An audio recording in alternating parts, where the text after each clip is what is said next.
In the span of just a few centuries, the United States transformed from a chain of vulnerable colonies on the Atlantic coast into the most influential military, financial, and cultural power in modern history. Its economy helped shape global capitalism. Its wars reshaped continents. Its inventions altered daily life across the planet.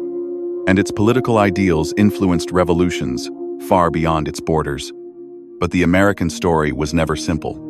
The same nation that declared liberty as a universal principle also built much of its early economy on slavery.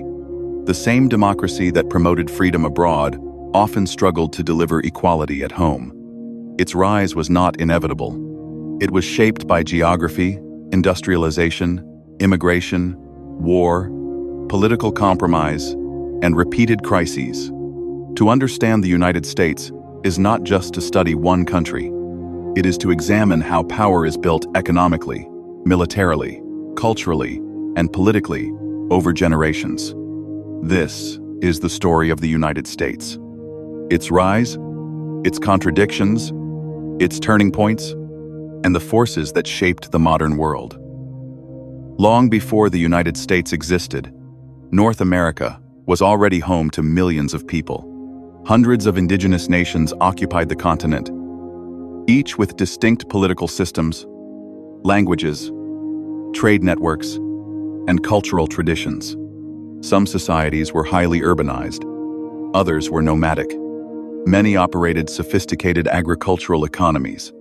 In the Mississippi River Valley, large settlements connected trade routes stretching across vast regions. In the Southwest, Pueblo communities built complex stone structures and irrigation systems.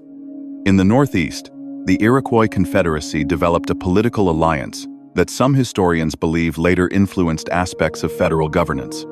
For centuries, these societies adapted to changing climates, migration, and conflict. Then, beginning in the late 15th century, European expansion fundamentally altered the continent. Spanish expeditions moved northward from Mexico. French traders established networks around the Great Lakes and Canada. The British built colonies along the Atlantic coast. What followed was not a single moment of conquest, but centuries of disease, warfare, forced displacement, and economic transformation.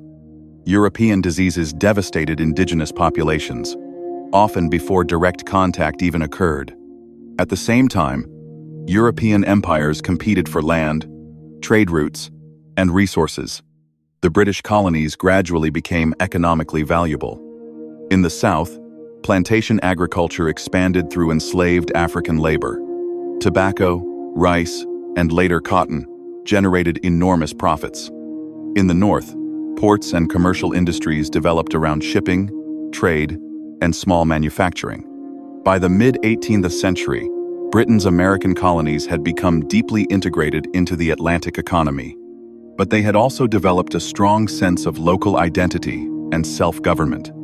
And after Britain emerged heavily in debt from global wars with France, tensions between the colonies and the British Crown intensified.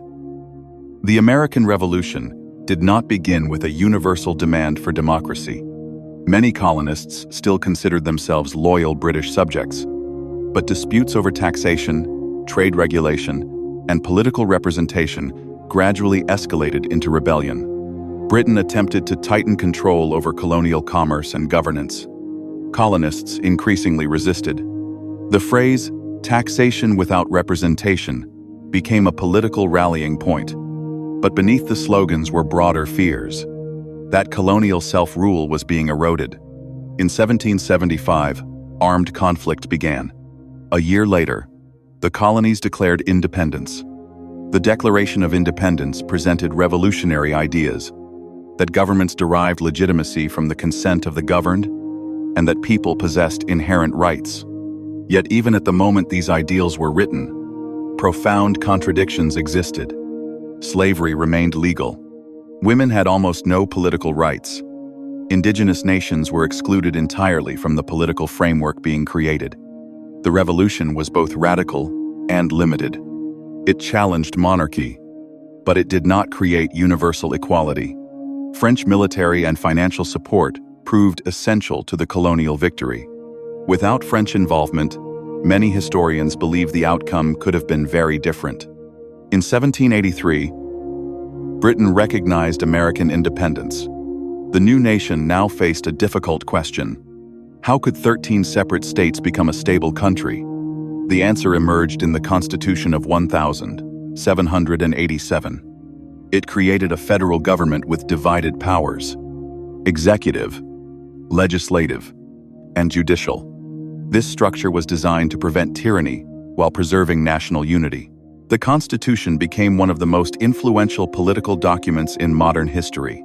But again, compromise shaped its creation. To preserve unity between North and South, slavery was protected politically, even if the word itself never appeared directly in the document. That compromise would shape American history for generations.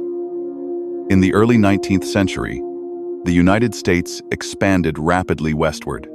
Several factors drove this expansion: population growth, agricultural demand, land speculation, and the belief that the nation's future depended on continental expansion. The Louisiana Purchase in 1803 doubled the size of the country. Later, wars and treaties added more territory. By the mid-1800s, the United States stretched from the Atlantic Ocean to the Pacific. But expansion carried enormous consequences. Indigenous nations were repeatedly displaced through warfare, treaties made under pressure, and forced removals. One of the most devastating examples was the Trail of Tears, during which thousands of Cherokee people died after forced relocation from the southeast. At the same time, slavery expanded alongside territorial growth. Cotton became the backbone of the Southern economy after the invention of the cotton gin. Global demand for cotton surged, especially from British textile industries. This connected the American South directly to international industrial capitalism. By the 1850s, the United States was becoming economically divided. The North industrialized rapidly. Railroads expanded. Cities grew. Immigration increased. The South remained largely agricultural and dependent on enslaved labor. Political conflict increasingly centered on whether slavery would expand into Western territories. Compromise after compromise temporarily delayed confrontation, but the system was becoming unstable. In 1861, the crisis broke. After the election of Abraham Lincoln, several Southern states seceded from the Union. They formed the Confederacy. The Civil War began. Historians debate many aspects of the conflict, but there is broad agreement on one central point. Slavery was the core issue driving secession. Southern political leaders stated this openly in declarations issued at the time. The war quickly became the deadliest conflict in American history. Industrial capacity gave the North significant advantages: factories, railroads, larger population, and stronger financial systems. But the Confederacy remained militarily resilient for years. In 1863, Lincoln issued the Emancipation Proclamation. It transformed the war politically and morally. The Union was now fighting not only to preserve the country, but also to abolish slavery. By 1865, the Confederacy collapsed. The Union survived. Slavery was formally abolished. But the end of the war did not create immediate equality. During Reconstruction, formerly enslaved people briefly gained political rights and representation. Yet violent resistance emerged across the South. Segregation laws, voter suppression, and racial violence soon undermined many Reconstruction reforms. The promises of the post-war era remained incomplete. Still, the Civil War fundamentally transformed the United States. Federal authority became stronger. Industrialization accelerated, and the country entered a new phase of economic growth. By the late 19th century, the United States was changing faster than ever before. Railroads connected the continent. Factories expanded across northern cities. Immigration surged from Europe and later from other regions of the world. Steel production exploded. Oil industries emerged. Banks and corporations accumulated enormous power. Figures like Andrew Carnegie and John D. Rockefeller became symbols of industrial capitalism. To supporters, they represented innovation and economic modernization. To critics, they represented monopoly power and extreme inequality. Both interpretations contain truth. Industrialization created immense wealth, but working conditions were often brutal. Child labor was widespread. Factory accidents were common. Labor unions faced violent suppression. At the same time, the United States completed much of its continental expansion. Indigenous resistance was gradually defeated through military campaigns and forced assimilation policies. The frontier officially closed by the 1890s. The country was now becoming more outward-looking.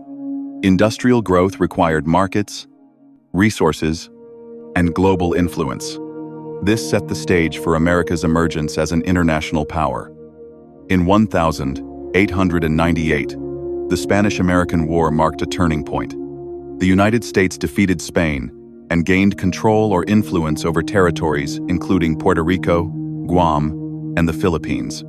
For the first time, the United States possessed overseas territories far from North America. Some Americans celebrated expansion. Others warned that empire contradicted Republican ideals. Debates over intervention and foreign policy would continue throughout American history. Then came World War I. Initially, the United States remained neutral, but economic ties to Allied powers, German submarine warfare, and political calculations gradually shifted public opinion. The U.S. entered the war in 1917. Its industrial capacity and manpower contributed significantly to the Allied victory. After the war, the United States emerged economically stronger than most European nations. Yet many Americans remained skeptical of deep international involvement. That hesitation shaped the interwar years. The 1920s brought rapid economic growth. Mass production expanded consumer culture. Automobiles, radios, and household appliances transformed daily life. But beneath the prosperity, weaknesses accumulated. Financial speculation intensified. Debt increased. Income inequality widened. In 1929, the stock market crashed. The Great Depression followed. Banks failed. Businesses collapsed. Millions lost jobs. The crisis shook faith in the economic system itself. President Franklin Roosevelt responded with the New Deal. Government programs expanded dramatically. Public works projects created employment. Financial regulations were introduced. Social safety nets began to emerge. Historians still debate how much the New Deal alone ended the Depression. But there is broad agreement that it permanently expanded the role of the federal government in economic life. Then, global war transformed everything again. When Japan attacked Pearl Harbor in 1941, the United States entered World War II. The war mobilized the entire economy. Factories shifted to military production. Women entered industrial jobs in large numbers. Scientific research accelerated rapidly. American industrial output became overwhelming. By the end of the war, the United States had become the dominant military and economic power in the world. Europe and Japan were devastated by conflict. The American mainland was not. This difference mattered enormously. The United States emerged from the war with strong industry, global military reach, and unmatched financial influence. The dollar became central to the international economic system. Institutions like the International Monetary Fund and World Bank reflected American leadership in the post-war order. But the alliance with the Soviet Union quickly collapsed. A new global rivalry began. The Cold War shaped nearly every major aspect of American foreign policy after 1945. At its core was a geopolitical and ideological competition between the United States and the Soviet Union. Capitalism versus communism. Both sides expanded military alliances. Both developed nuclear arsenals capable of catastrophic destruction. Direct war between the superpowers never occurred. But proxy conflicts erupted across the world. In Korea, Vietnam, Afghanistan, Latin America, Africa, the United States sought to contain Soviet influence, sometimes through diplomacy, sometimes through military intervention, sometimes through covert operations. Supporters argued these actions prevented Soviet expansion. Critics argued they often destabilized other countries and supported authoritarian governments. The Vietnam War became especially divisive. What began as part of Cold War containment escalated into a prolonged and costly conflict. Televised coverage brought the realities of war into American homes. Public trust in government declined sharply. Yet the Cold War also drove technological advancement. Space exploration, computer research, and defense industries expanded rapidly. Meanwhile, domestically, another struggle was reshaping the country. For much of American history, legal segregation and racial discrimination remained deeply embedded in society. In the 1950s and 1960s, the civil rights movement challenged this system directly. Activists organized boycotts, marches, legal challenges, and voter registration campaigns. Figures like Martin Luther King Jr. advocated nonviolent resistance. Others, including Malcolm X, emphasized self-defense and structural critique. Television coverage exposed racial violence to national audiences. Public pressure increased. Major legislation followed. The Civil Rights Act of 1964 and the Voting Rights Act of 1965. These laws transformed the legal structure of American society. But legal equality did not eliminate economic inequality or social division. Debates over race, policing, education, and representation continued into the 21st century. At the same time, broader cultural changes reshaped the country. Women's rights movements, environmental activism, and changing attitudes toward authority and identity. American society was becoming more diverse, more urban, and more politically polarized. When the Soviet Union collapsed in 1991, the United States became the world's only superpower. Many policymakers believed liberal democracy and global capitalism had decisively prevailed. The 1990s brought technological expansion and economic globalization. American companies dominated software, finance, media, and the internet economy. Trade agreements expanded international commerce. Consumer prices often fell, but manufacturing jobs also declined in many industrial regions. Economic gains were unevenly distributed. Globalization created prosperity for some communities while weakening others. These changes contributed to political frustration that would intensify decades later. Then came September 11th, 2001. The attacks fundamentally changed American foreign policy. The United States invaded Afghanistan to remove the Taliban government that had sheltered al-Qaeda. Later, in 2003, it invaded Iraq. The Iraq War remains one of the most controversial decisions in modern American history. Claims regarding weapons of mass destruction proved inaccurate. The conflict became prolonged and destabilizing. Some historians argue the war weakened American credibility internationally. Others emphasize the broader context of post-9/11 security fears influencing decision-making at the time. The long wars in Afghanistan and Iraq cost trillions of dollars and shaped an entire generation of American military policy. In the early 21st century, the United States remained extraordinarily powerful. Its military spending exceeded that of most other countries combined. Its universities, technology firms, and financial institutions retained global influence. American culture continued to dominate entertainment and digital media worldwide. But internally, the country faced growing strain. Political polarization intensified. Trust in institutions declined. Economic inequality widened further. The 2008 financial crisis exposed weaknesses in the banking and housing sectors. Millions lost homes and savings. Public anger toward political and financial elites increased. At the same time, the rise of China introduced a new geopolitical challenge. Unlike the Soviet Union, China combined centralized political control with deep integration into the global economy. This created a different kind of rivalry: economic, technological, and strategic. Trade disputes, semiconductor competition, and military tensions in the Pacific became increasingly important. Meanwhile, social media transformed political communication itself. Information spread faster than institutions could adapt. Public discourse became more fragmented and confrontational. The United States remained influential, but also increasingly divided over its own future. The history of the United States is neither a simple success story nor a story of constant failure. It is the history of a country built through expansion, conflict, innovation, wealth, contradiction, and reinvention.